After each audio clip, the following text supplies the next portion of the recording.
everybody. Welcome to the Hallmarkies podcast. And today we are diving into When Calls the Heart season 9. It's going to be so fun. We're doing our preview show, and we are going to be having our coverage of When Calls the Hallmarkies show, where we talk about what's going on in Hope Valley. And the plan is to cover the premiere and then do every 2 weeks and cover 2 episodes. It's a lot of fun. We're excited to cover the show. I am film critic Rachel Wagner, and Ruth Hill is here. Hey y'all, it's nice to be back. Yes, and Jax is here. Yay! This is your first time talking When Calls the Heart with us. I'm so excited. I'm so excited that I get to do it with the two of you. Yes, so fun. Well, what we thought we would do first is kind of dive into season 8, talk about some of the key developments of season 8, and then we'll dive into season 9. And we are recording this on the 22nd of February because I'm going out of town. So if there's in the next week, because it'll air next in a week, this episode. So if there's new previews and stuff like that in the next week, that's why. we have to make things work sometimes here on the podcast, but we'd love to hear your comments.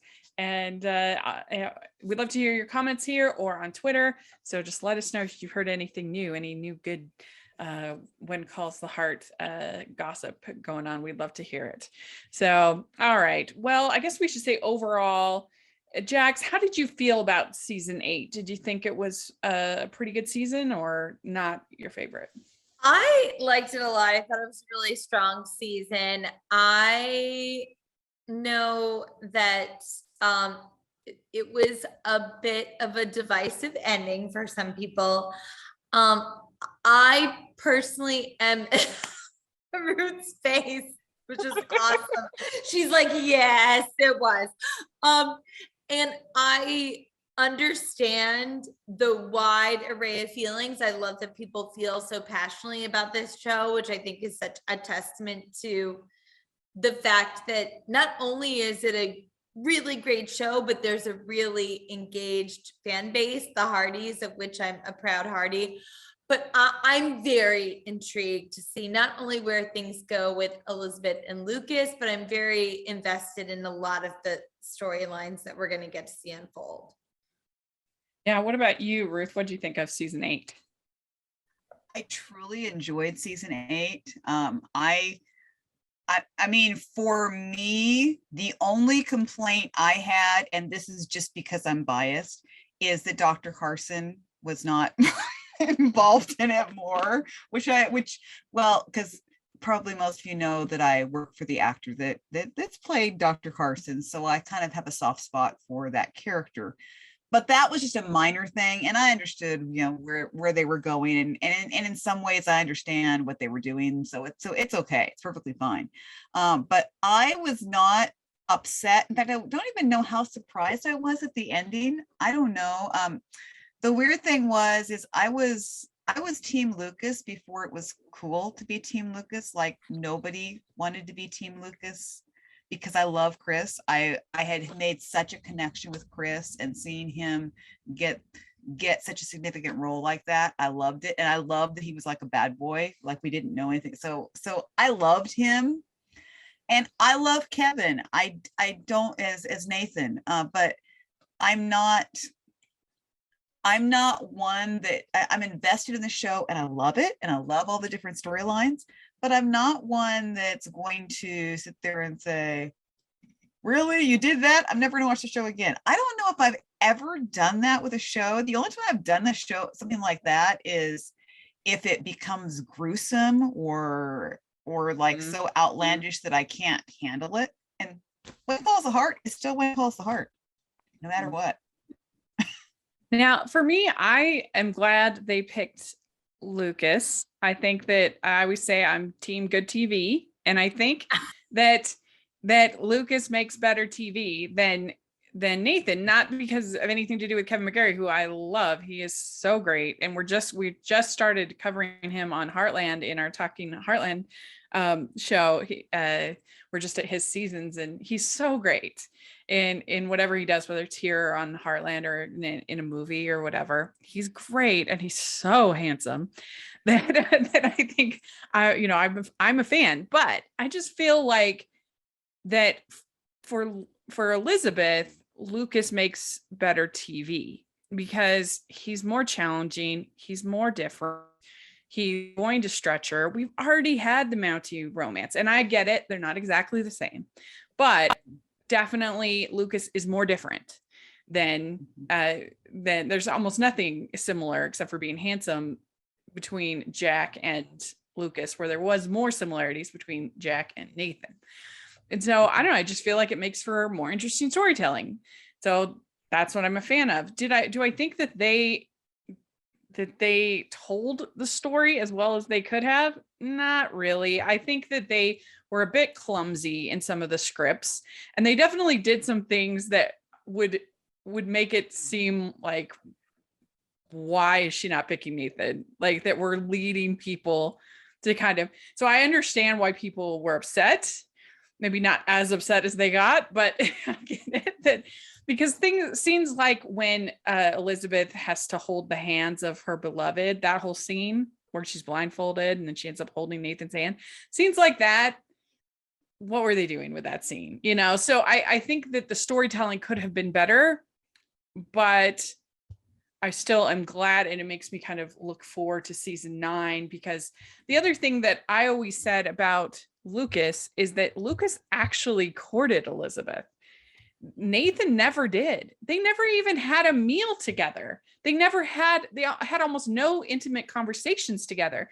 Whereas Lucas had a lot of conversations with her, went on actual dates, courted her, not that gifts are the thing, but got her the library, which showed like a certain degree of paying attention to her and listening to her, and getting her book published, and with his mom and stuff, all that stuff. I never saw that kind of being like a conscientious suitor on the part of Nathan.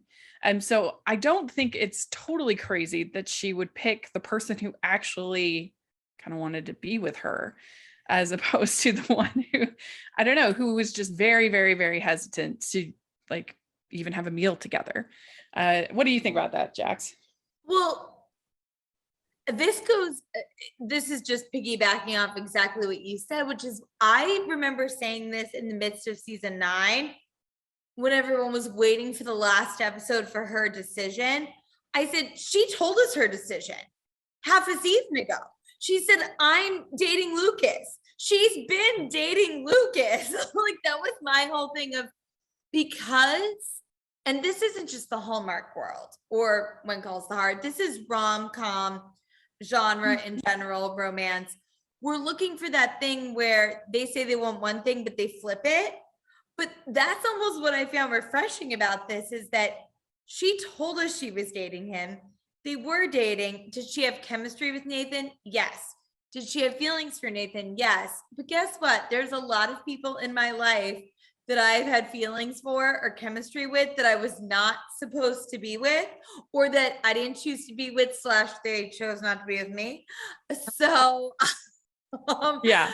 It doesn't mean just because you have chemistry with someone or feelings for someone that is the mark of a sustaining relationship. So that's what I thought was interesting too, that I think, to your point, Rachel, you're spot on with everything you said.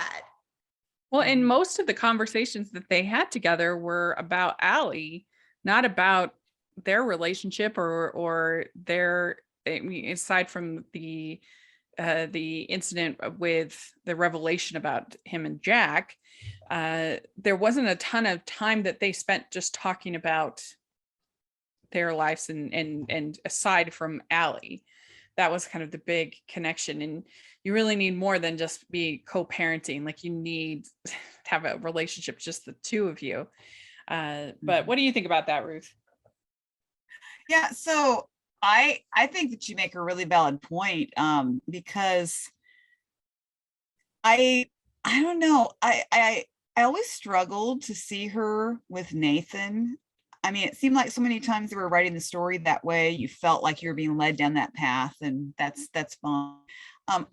Some of the objections that people had is they think this is real life. They think like this is like supposed to be, yeah, it's a period romance. We realize that. But they've said over and over again, they're not trying to be historically accurate in everything. That's not. And so a lot of the things you'd hear is, well, if she was a school teacher, she'd have to marry Nathan. She couldn't marry Lucas. And it's like, okay, if she were a school teacher, she probably would not have been a widow with a son still teaching school. She probably what would have happened is she would have gone home to her parents. That would have been the normal thing. She probably wouldn't have stayed on the frontier, more than likely, if you just look at it specifically. So to cite the whole historical thing, which is what I hear so much. I mean, oh, she shouldn't have been doing this. She shouldn't be. Well, this is not meant to be a history book. This is a rom-com.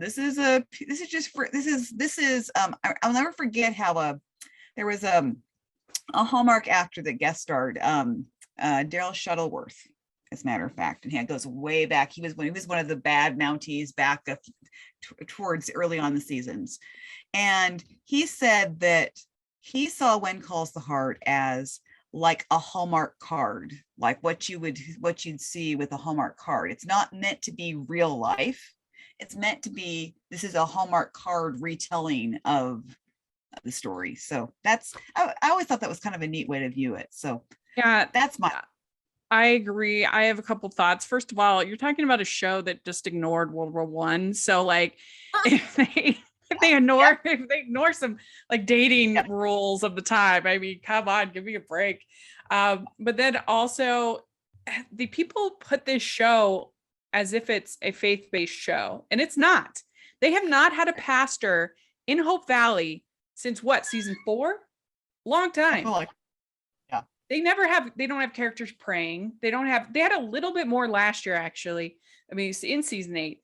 But it's not a faith-based show. And so the idea that like, Elizabeth is marrying a saloon or dating a saloon owner is just so weak. We're talking about this saloon that has had baby showers, wedding showers. They actually had school in the saloon for what, 2 seasons? It was a while. They had school in the saloon. So to pretend like saloon girls, like they have no saloon girls. Right. They have no. I mean, they have. The saloon is basically the community hall. I mean, it's not a a place of ill repute. The worst thing that they ever did at the saloon was where they were like a little too loud after 10. I mean, that's about it. And you really pick and choose. You're talking all this smut. You can't pick and choose and be like, well, I'm going to be super bothered by this thing that's not accurate, but then I'm not going to care about the fact that they forgot World War One. So, I mean, you just go with the show. This is the show. Exactly. Okay. Yeah. 2 points. But okay, well, let's move on to some of the other characters. There were other characters. Season 8. There are. So we have Rosemary starting a newspaper and working with Lee. I was kind of hoping that she was going to be starting a theater. I thought that would have been because Lee has been promising to build her theater since they first met. So that would have been, I think, really fun. But I do think there's lots of potential for like Rosemary to be snooping all around and getting all the gossip and all the Hope Valley news. What do you think, Jax? So I 100% agree that I'm so excited to see her snooping around. I love that she's got her own thing. I think that her as a sort of investigative journalist, making it all happen is great. But Rachel, you're singing my song there. I want a community theater in Hope Valley. Ruth, I mean, right? Like we need that. I just think it's so much opportunity, not only see Rosemary shine and give these like tour de force performances that we all need to see, but I think seeing the other characters get to do it too, and maybe one's a musical and one's Shakespeare, and there's just so much potential there. for Hope Valley Players situation that I really want them to do at some point. It will be so fun. I like if they could do. I don't know what shows are that old but oh gosh, I don't know. Even just like a vaudeville kind of routine to see would be a blast. Oh, definitely. Yeah. So I hope that they still do that eventually. Yeah, I'm with you on that. I agree 100%. And I know Pascal wants that, because every time I've ever interviewed her about it, we always end up talking about there being some kind of theater thing. And she wants to do that. She wants to be able to sing more. I mean, we've gotten to hear her sing a little bit here and there. But, oh yeah, baby Jack. Yeah. Okay, so we also had last season, we had Carson and Faith. So that was a little bit of a frustrating plot line because, and you mentioned it a little bit, Ruth, that it was just kind of like 1 minute Faith was go to John Hopkins, go do your thing. Next minute, how could you leave? What's wrong with you? Like she was very wishy-washy. You agree, Ruth? Oh yeah. I couldn't quite keep up with that. It just, I mean, in all actuality, I was against them in the very beginning anyway. Then I made peace with it. I'm like, okay, they're good, sure, it'll be fine. And then about the time, and now to have this on again, off again, and then he's gone. And even when he left, did you not expect him to come back, like to show? Yeah. And I was like, don't do that to us. And yeah, I think everybody did. I'm sure. Like, because that would have been very, very melodrama. And that's what we want out of When Calls the Heart. At least that's what I want. I don't like, I guess I feel sometimes, and this is true with all of the Hallmark shows, is sometimes I feel like they are so scared to let the characters have any flaws, because then they'll be like, oh, Elizabeth is setting a bad example, she's making a bad choice, she's whatever. I'm like, yeah, like humans, we make bad choices sometimes, we screw up, we make, and that's how it's one thing in a movie when you have a 2-hour movie or 80 minutes as these movies are. You work with the archetypes and you tell a story, and you don't necessarily need to have tons of character growth. But when you're a show, you need them to grow and you need them to change. And people compare When Calls the Heart to Little House on the Prairie. Little House on the Prairie was way more risky. It took way more chances. It had way more melodrama. They tackled really tough topics of like racism and the one character, the one girl, Mary, goes blind. They had some tough stuff that they dealt with on that show. And so I don't know. That's just my kind of like, bring on the melodrama, make it fun, make it campy, make it and the more that they can do that, the more fun I have with the show personally. So and that's probably why Rosemary is my favorite character, is because she's the one that brings the melodrama. She's fun, she's exciting, unpredictable, flawed, grows, changes, all those good things. We'd like to take a second and thank our sponsor for this episode of the podcast. It's the Hallmarkies merch store. Are you looking for that perfect gift for the postable, Heartie, or Hallmarkie in your life? What about getting that t-shirt or hoodie that will help you stand out at your next holiday party? Now is the time to check out the Hallmarkies merch store. Full of festive designs by artists like Jessica Miller, Carrie from Hallmark Comics, and more. You can even have more than just shirts, but totes, cell phone cases, notebooks, mugs, and more. And it isn't just Hallmark. We have designs for Anna Green Gables, Man from Snowy River, The Nanny, and more. Every purchase at the merch store goes to help support the podcast and allows us to make the great content you know and love. There are frequent sales, so go to tpublic.com/stores/Hallmarkies or see the link in the description. That's tpublic.com/stores/Hallmarkies. Well, we had a little bit of Bill and Molly last season, and I've said many times that I think making Bill a judge was a stroke of genius, because I didn't really like him that much as the Mountie. He was kind of annoying, but as the judge, he's great. I think he's perfect as the judge. I mean, you guys know I'm obsessed with Jack Wagner, but like, I also just think he's so funny as the judge, and his relationship that's developing with Molly and all the investigative work he was doing, like, it was just so funny. And to your point, Rachel, quite campy in the best way. And he knows how to play camp and melodrama really well, that it's a genre rather than, I think sometimes people hear camp or melodrama and they associate it with bad acting. And I'm just like, no, it is a style that not everyone can do. And some people can do it really well. And I think he's one of those people. And also Pascal, absolutely. Yeah, definitely. I mean, there were just some great scenes when he's like, that's a nice dress. That was good. So we also had Gowan and his son as a plot last season. I'm guessing we're probably not going to see him again, the son. I would be surprised. Maybe a cameo. But that was okay plot, I thought. It's all right.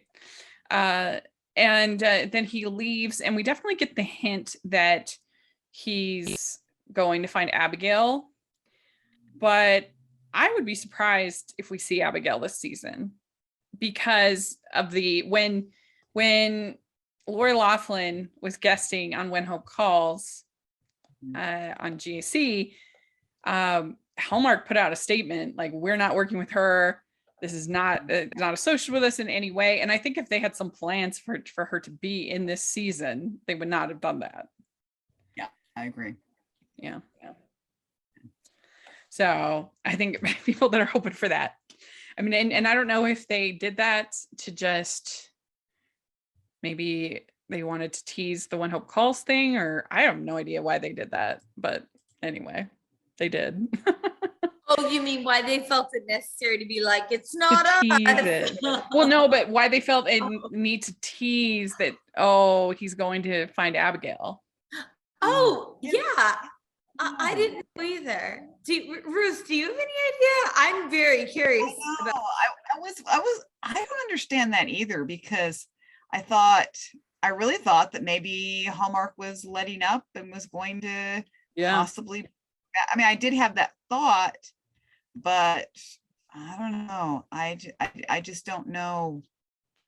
It's in some ways it's a shame you can't have Abigail in some form come back. I mean, if they can't recast her or something like that, because it would have been a nice story. I don't know. Yeah, I mean, I don't understand why they can't just recast her. I mean, I don't think there's anything like so unique about Lori Loughlin that like she's the only brown-haired white lady that can play Abigail. I mean, I don't think so. So I mean, that's what I would do. But I don't know if the producers on When Calls the Heart were hoping that maybe Crown Media, and it was like the head of like Hallmark Cards people to put out the statement about that Lori Loughlin, it wasn't even Crown Media. So maybe they were hoping that they'd come around, but I don't think it's going to happen. I don't think it's going to happen. I was also curious if they were making possible space because of the ownership of the characters, that they were making space for Gowan to potentially guest star in season 2 of When Hope Calls. I was like, maybe that's a thing, but you know, I can't track it either. And I think it's also like, yeah, maybe they were just hoping if they, you know, put these little Easter eggs or whatever in that a Hallmark or Crown Media would be like, all right, now that she's out of the slammer. Am I allowed to say that? Yeah, it's true. I mean, it's true. If they did bring her back, then Elizabeth would have to have a good conversation about the fact that Abigail has been dreaming about Jack. Yeah, I know. It's true. It's true. I know. I've been having very vivid dreams about.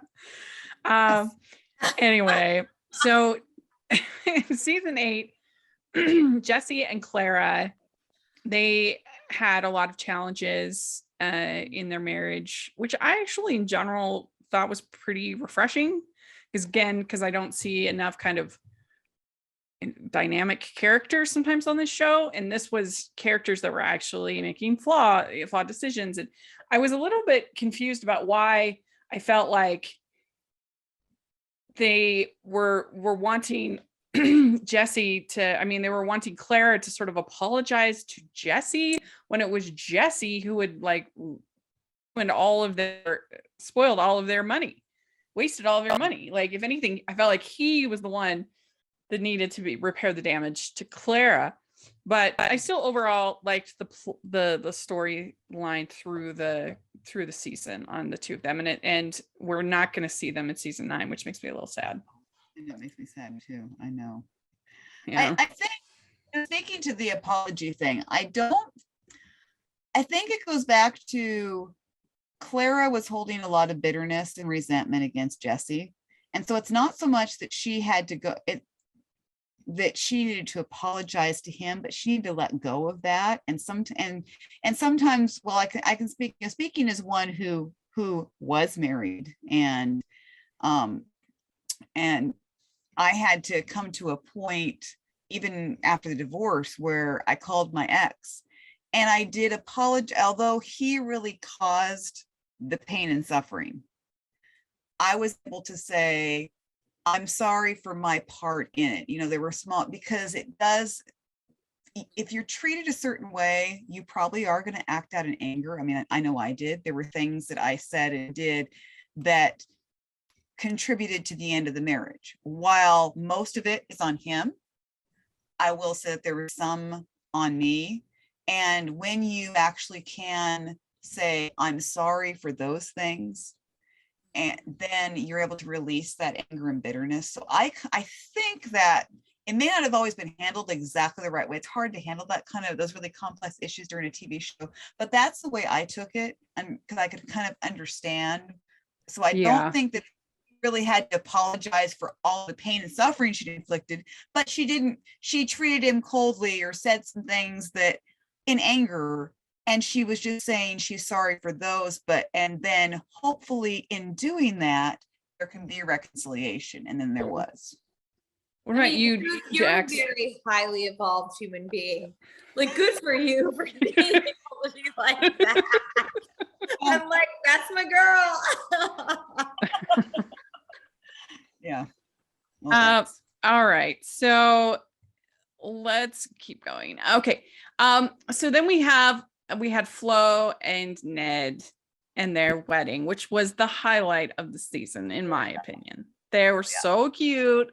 I loved them so much, and I was so nervous when all of a sudden he hadn't returned from whatever city. He was just like, they didn't know where he was. I was like, oh no, they are not going to do this to me again, where they marry off characters and then kill them in 3 episodes. Like, no. And but it turned out he was just inventing the Band-Aid. It's great. yeah, exactly. Actually inventing the Band-Aid. That's fantastic.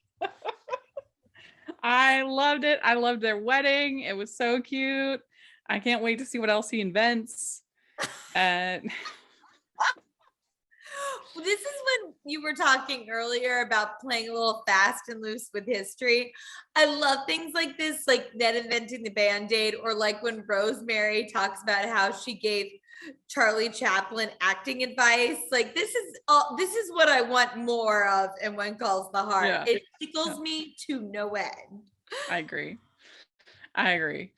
If you're gonna play fast and loose with the history, you might as well have fun with it. Yeah, exactly. Go so outlandish that we know it's fun. Yeah. Like, I laughed. Do you remember? I think it was like season 5 or 6 when they had the Greatest Showman.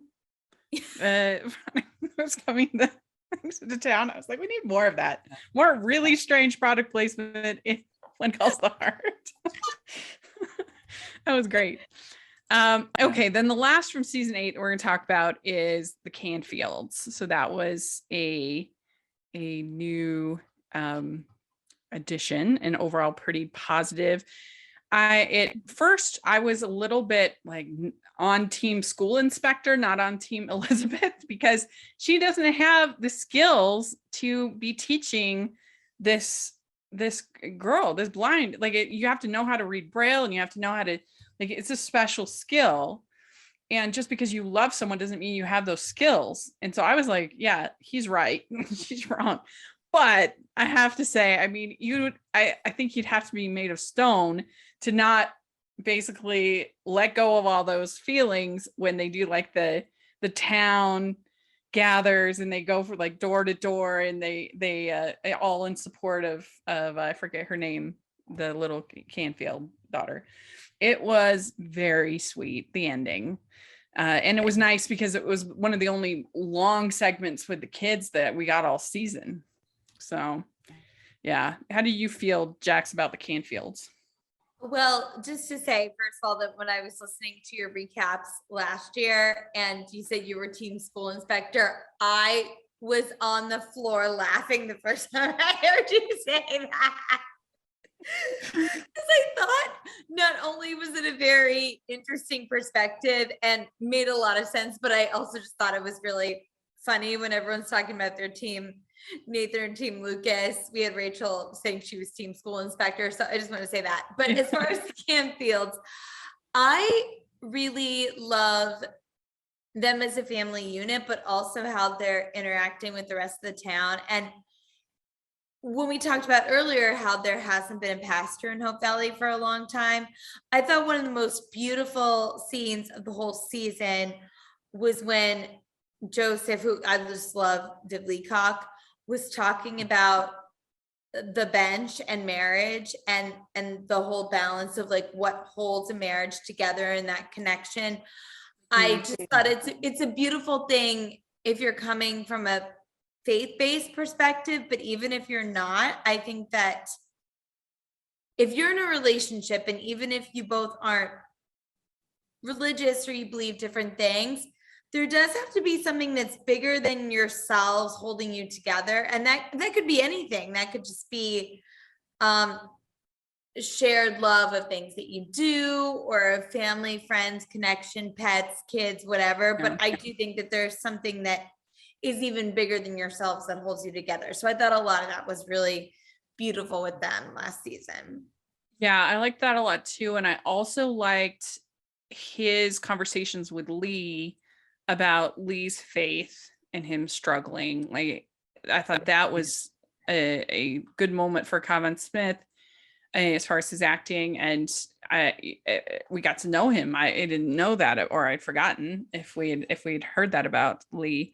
So that was really, really good too. So I guess, yeah, he's the new pastor. And they had, if I'm recalling right, at the end of season 8, those bandits were in their house, the house that they had been staying at, the Canfields. And so I think now they'll just be staying at, like, I don't know if they have like a church house, for the pastor, or I don't know where they're staying, but anyway, she's working in the cafe and he is the pastor now. So that should be interesting. And I'm curious to kind of see if the show kind of becomes more like something that Michael Landon would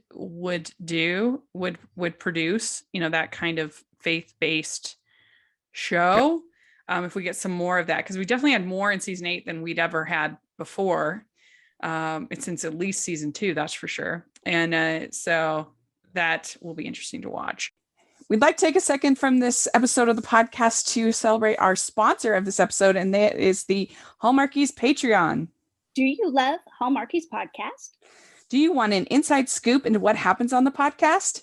Do you want early access to episodes and loads of cool perks? Now is the time to become a patron of Hallmarkies podcast. By becoming a patron, you get to access our patron Facebook group. You can request episodes or even be a guest on the podcast. And most importantly, any patron can join our monthly movie watch-alongs with stars like Paul Campbell, Natalie Hall, and more. It's as low as $2 a month to join in and become a special part of the Hallmarkies family. Please consider, and we will love you forever. Go to patreon.com/Hallmarkies. That's patreon.com/Hallmarkies. Let's dive into season 9. So we have one of the big developments, I guess, is we have a new little Jack. We had the twins before, and now we have a new Jack, and his name is Highland Goodrich. Ruth, you seen the pictures of him? Yes, I have. So yeah. cute, right? Oh yeah. Mm-hmm. And I think it'll be good to have, I'm assuming he's more communicative. He's a little bit older. I forgot to write down his exact age, but I think that should be really cute, because I think one of the strengths of Erin Krakow is that she's really good with little kids. Mm-hmm. Yes, absolutely. Yeah. So we hear in the in one of the previews that I was reading, it says Hope Valley is in a state of growth with the Foundry's progress and the evolution of key relationships. The mayoral race has the town buzzing, with a few members of the town running against one another. And so that's our little summary as far as episode 1. And I'm looking forward to the male race. I think it's only going to be that one episode, but I still think it'll be really fun. Who are you pulling for, Jack? Do you want Hickam? Team Hickam? I mean, I love Hickam. Yeah. I cannot, he's so charming. He's so fun. And I want to see more of Hickam this year. I hope we get a little bit more of him. Yeah. And if you want, we have Hickam for Mayor t-shirts in the merch store. So y'all should check that out. Wait, I didn't know this, Rachel. Obviously, Yeah, we do. Yeah, we do. Okay. All right. So then we have a new member of the town, Mei Su, and that's Amanda Wong. And I am going to actually interviewing her tomorrow, which I'm very excited about. She seems great. And the only thing that I wish they weren't doing so much in the publicity, at least, is they make it so obvious that she's a love interest for Nathan. I kind of wish that it was like a little bit more cagey. So like, I don't know. But I'm excited. I think it could be a fun development. She seems like a neat actress. What do you think, Ruth? Yeah, I know it kind of surprised me that, because I thought that they were just going to move Faith and Nathan together, because that's kind of, I do too. Yeah, I don't care. I mean, as far as that goes, other than I hope at some point Faith gets a guy. Because they've taken so many away from Faith. The poor girl, she cannot hold on to a guy, and it's like, oh, come on. The woman is gorgeous and so talented. Anyway, but no, I have no problem. I think it's good. I do love that they are becoming so much more diverse in Hope Valley. And that's another thing. If people talk about the historical accuracy, that wouldn't have been happening. Like what we're seeing, I don't think would be an integrated town in the way that we're seeing it. I kind of like. I like it though. Yeah, I do too. I kind of like what we're seeing in period piece casting. I mean, I don't know if it was inspired by Hamilton, if that's part of what kind of got that going, but we've seen it with Bridgerton on Netflix. That has a blind casting, and I don't know. I if you're going to throw history to the wind, why not? Exactly. Let's just do it. I know. I'm all for it, and I'm excited. I'm always happy when they add new cast members. And she just seems like, I don't know anything about her, but just from everything I've seen, other than I'm with you, it would have been nice to, in some ways, just to like blindly have her show up and know nothing about her. I would have preferred that. That's just They're me. making it so obvious that she's the love interest for Nathan. I mean, yeah. good glory, she's on the poster with him. Yeah. Like, and I'm all for her being on the poster. It was Yeah, just like they are standing together like they are fully a couple. And I almost want it to be, a little bit more of a cat and mouse. And for her to be so established as a character that we're just really enthralled with her, not as necessarily Nathan's love interest, which I think is great that that's where it's headed. That's awesome.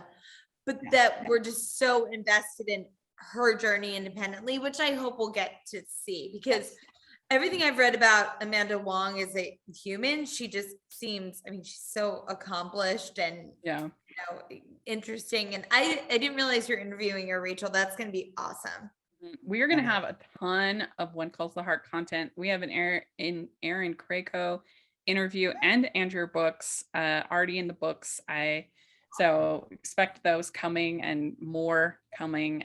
So it's really a fun time to be a Heartie on the podcast.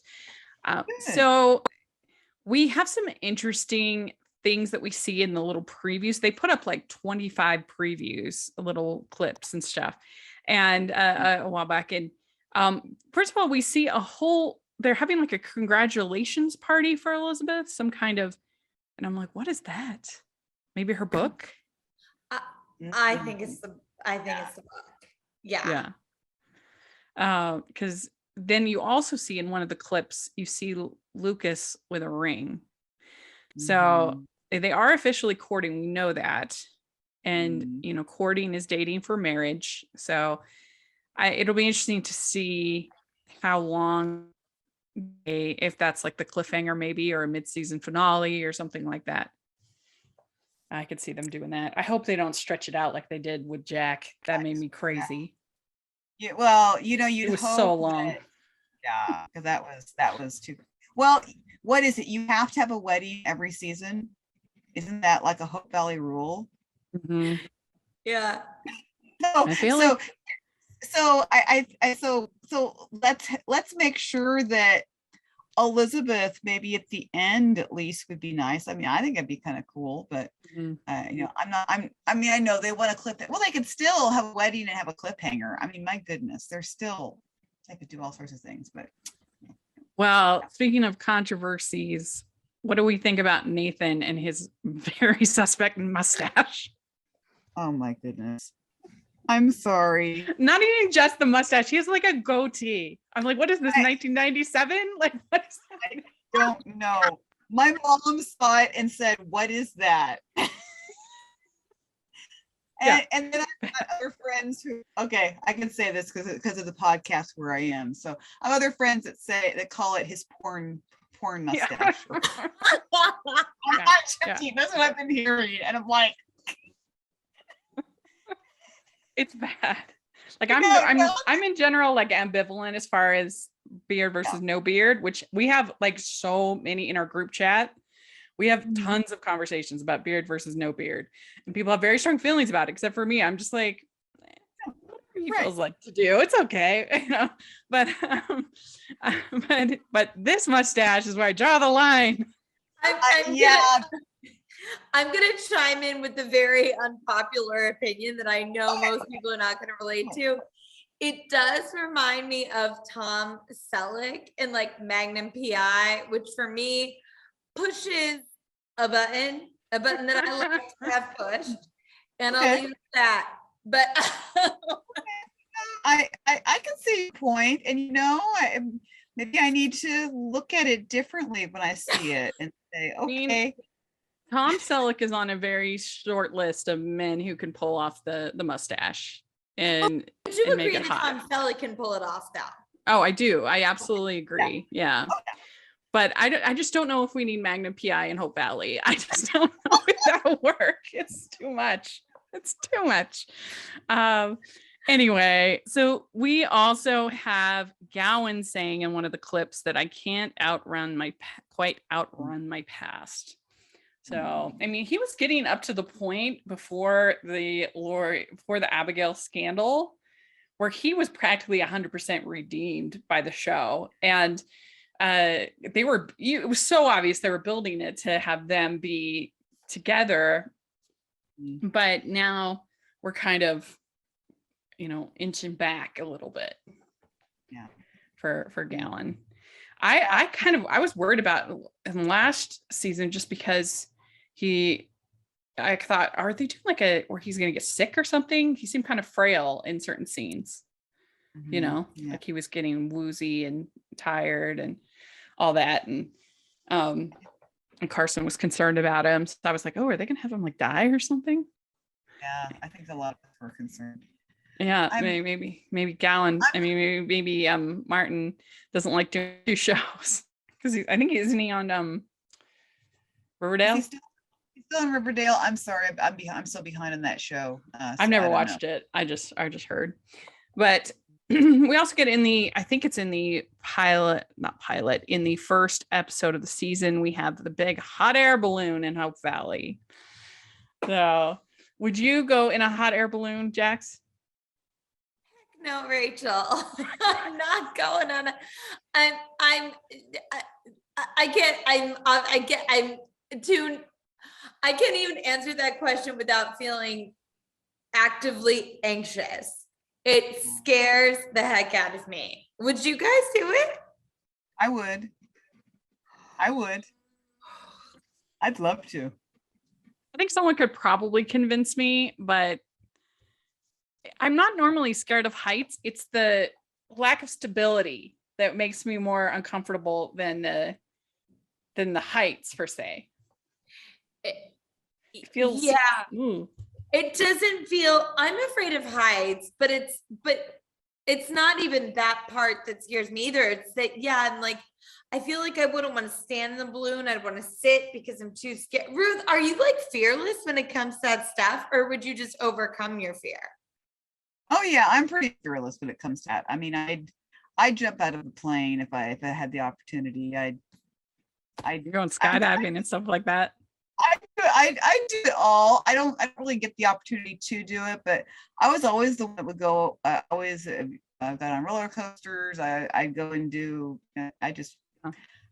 If you ever come visit me, that we literally right by my house, they have one of the most popular places in the world to go hang gliding. So I've never done it, needless to say.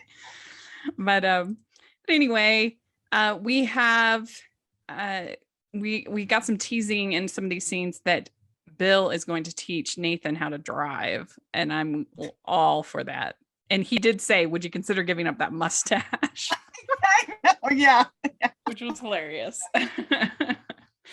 I feel like Bill and Nathan, that's a good dynamic. Yeah. More of that. And then we have the Canfields in one of the clips. It's kind of a bring the boy to work day sort of thing. So I think that's going to be cute, that family. Yeah. And they also said, if you love love, this is the season to watch. Mm-hmm. So yeah. I think that we got everything. The first episode is titled In Like a Lion, and the second is Out Like a Limb, is what it says. So yeah, we'll see. We also have of course, Rosemary, Lee's running for mayor. Rosemary's reporting on the race. And so I think that dynamic could be pretty fun. But, everybody in Hope Valley has to have like 3 jobs. So yeah, of course. So it's time that Lee gets another job, because he doesn't have enough to do running the mill. Yeah. But Rosemary had like 4 at one point. Yeah, why not? Multi-hyphenate. Yeah. So Jax, if you were going to say your excitement level for this upcoming season of When Calls the Heart, 1 to 4, what would you say? You're 1 to 4. Excited. 1 to 4. I would say, and this is both for the show and then for all of like the hearty excitement surrounding it. And if I'm being honest, I don't mind a little bit of like fun drama, which I think will also be happening. Right. So I'm going to say my excitement about the season itself and all the surrounding circumstances is pretty high. It's like a 3.75. Yeah, that's a good amount. What about you, Ruth? 3. I mean, not that I'm not excited. Yes, I'm excited. But I think that once it comes and it's actually there and I'm watching it, I have a feeling my excitement level will rise higher. Right now, I know it's just around the corner, but it just seems like it still is so long away, so far away. I know that sounds crazy. I mean, you're thinking it's not, it's just there. It's just next month and this month's almost done. But sometimes I just kind of get lost with everything else that I'm doing, and I don't get to live tweet as much, mainly by choice, because it's part of my job now. It's like I understand now why actors do not always want to live tweet, because it's very draining, because your part of your job is you're tweeting or you're on social media, and it's like now you have to go and do it while you're watching a show. And so I really do get it. I never got it before, but I understand. So sometimes I don't live tweet. Sometimes No more Twitter jail for Ruth, huh? I can't remember the last time I was in Twitter jail, honestly. Actually, then I got to a point I was trying to get into Twitter jail. I mean, I was going like crazy. It used to be like a daily incarceration. I mean, I know, it's true. It's true. Yeah. And now, even when I live tweet like that and I really go crazy, I think Twitter's changed some things, because it's actually not as easy to get in Twitter jail. But maybe with the Hearties all tweeting, it might be easier. A part of it has to do with the amount of people that are on Twitter at any given time. And so I think that's part of it too, because I've done a lot of research about Twitter jail, and I spent a lot of time there. I did some research about it. Yeah, well, I agree with Jax. I'd probably give it a 3.75 as far as my excitement. I think it's going to be a fun season. Thanks so much, Jax, for coming on and doing this. Hopefully we'll get to see you on some of these recaps throughout the season and hear what you're thinking of the show. Where can people find you on social media? At Jacqueline C Tweets on Twitter and Jacqueline Collier on Instagram. Great. And Ruth, where can people find you? Oh my goodness. Well, that's of course recently changed now that I have a podcast. But Media from the Heart, I did a podcast. You can find that on all the podcast providers. I still do have my website, mydevotionalthoughts.net, and I'm still Ruth Hill 74 on all the social media platforms. And you can find me at Rachel's Reviews, all of our social media, iTunes, YouTube, and on Rotten Tomatoes. So check that out. And also make sure you're following the podcast at Hallmarkies Pod and Hallmarkies Podcast, all of our social media. And if you are listening on iTunes, please leave us your ratings and reviews. We really appreciate it. And if you're watching on YouTube, please give this video a thumbs up and subscribe to the channel. We appreciate that so much. We also have our Patreon group, which is a lot of fun, and our merch store, which has tons of Hearties inspired merch at the merch store. So please take a look at that. Help us out. We would really appreciate it. So there we go. We'll look forward to season 9. Bye, everyone. Bye.